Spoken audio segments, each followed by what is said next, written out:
Ken Maloney, NJPASchoolsports.com, here with Hightstown head football coach Rich Nyers. Rich, thanks for having us out, and I know you're busy right now, so appreciate it. No problem. Thanks for coming out and supporting Hightstown football. Hey, glad to play our part as always. So you enter the game with Lawrence 2-5. You guys have wins over Robbinsville South. You lost three in a row since a 2-2 start, I guess it was. Yes. So where are we at 7 games into the season? 7 games of the season, we're still building a program. You know, the main thing is obviously we get better every day in practice. We get better and we compete as the games goes on. You know, we've had some games where we were right in there. Princeton, you know, we lost by a score there. Obviously last week against Steiner, we come out 14-0. Unfortunately, we weren't able to hold on. We lost 28-14. But we also had some lessons that we had to learn. Obviously going up against Westerns or North, a game that we thought we were going to be able to compete a little bit better, and they just dominated us from the start. So it's a growing process. Yeah, and a growing process. When you take over a program, Pete Brescia Jr. was here last year. You take over for him.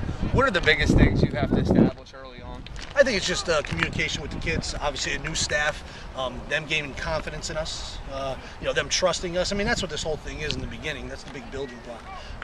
You know, it's not so much X's and O's. It's obviously us coming together as a family, as a team, as a program, which is something that we've been trying to sell since day one. And I really feel that's been happening through the wins and the losses over the past couple weeks. And as things typically happen sometimes, especially with a new team, a younger team, you get banged up. So you have 4 starters out right now. And ask some young guys to fill in those roles. Yeah, and I tell you what, you know, they've done a great job. And that's a credit to, again, these kids and the hard work that they've been doing. You never know when in football you're going to have to step in. You know, we had that last week with the sophomore Joe Frischella, who was able to step in.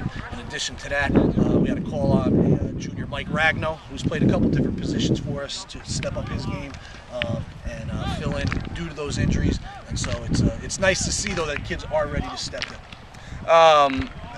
Probably out of playoff. You are out of the playoff picture at this point, but there's still a lot to play for. Again, as you said, building a program, so things don't happen overnight. No, not at all. Listen, there's 3 games left. Obviously, it all starts this week with Lawrence. We talked to the kids last week about our second season, so to speak. 4 games left in this second season. Take what we learned, both good and bad, from the first 6 games of the season, and try to apply them here for the last 4 games and see what we can do.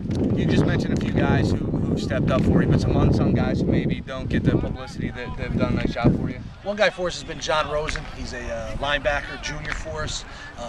Just 100% effort all the time, whether it's practice here, whether it's on the field. Was a leader by example early on, but definitely over the course of the season, he's now become more of a vocal leader. And I think guys really feed off of his performance. You gotta love guys like that. Definitely, no doubt about it. You want all of them like that. You get a team in Lawrence that's coming off 4 straight losses. They started 2-0, so they're kind of in the same spot where you guys are trying to find that positive traction again. When you look at them on film, what have you seen? What do you expect? Defensively, extremely aggressive, fast, quick, fly to the ball. Offensively, though, they have weapons as well.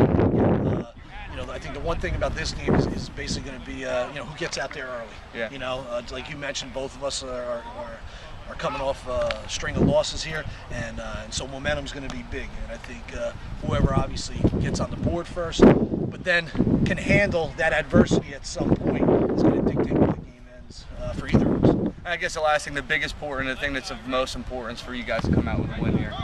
Yeah, and listen, obviously every game we play, no matter who the opponent is, the objective and the goal is to win.